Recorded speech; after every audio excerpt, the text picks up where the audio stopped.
Hello everyone, আসসালামু আলাইকুম। বহু যুগ পরে আজকে হাট খুলেছিল, মানে কিছু সমস্যার কারণে হাট বন্ধ ছিল। আর সামনেই ভোট ছিল, ওই জন্য আরোই বন্ধ ছিল, মানে ঝামেলা হওয়ার জন্য। তো অনেক দিন পরে আমরা গিয়েছিলাম হাটে। প্রথম ঢুকেই দেখি এই কাকুটা বসেছিল অনেক ঘড়ি নিয়ে। এই কাকুটা এখানেই বসে। তো আমার বোনের ছেলে বললো যে খালাম্মা আমাকে একটা ঘড়ি কিনে দাও। অনেক দিন ধরেই বলছে যে আমার ছেলেরও সেম এইরকম ঘড়ি আছে, খালাম্মা আমাকে একটা তানিশার মতন ঘড়ি কিনে দেবে। আমি বললাম চ আজকাল দেখা হয়েছে, কিনেই দিই। কিনে দিয়েছিলাম।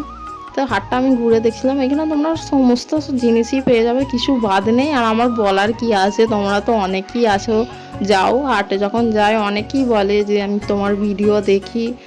এটা শুনে জানো তো খুব ভালো লাগে। যে দেখে বা না দেখে সেইটা আমার কোনো যায় আসে না, কে দেখলো না দেখলো।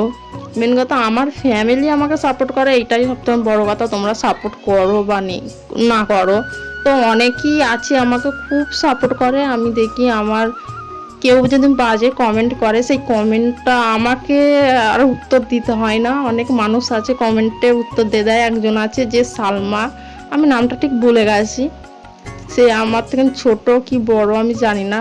তো তোমাকে আমি বলছি থ্যাংক ইউ সো মাচ আমাকে এইভাবে সাপোর্ট করার জন্য। আমার পাশে এইভাবেই থাকো। আর কি বলবো, তোমরা আমাকে এত কম টাইমে এত ভালোবাসা দেবে আমি কোনোদিন ভাবতে পারিনি। তো আমার ভিডিওটা কেমন লাগলো বলো।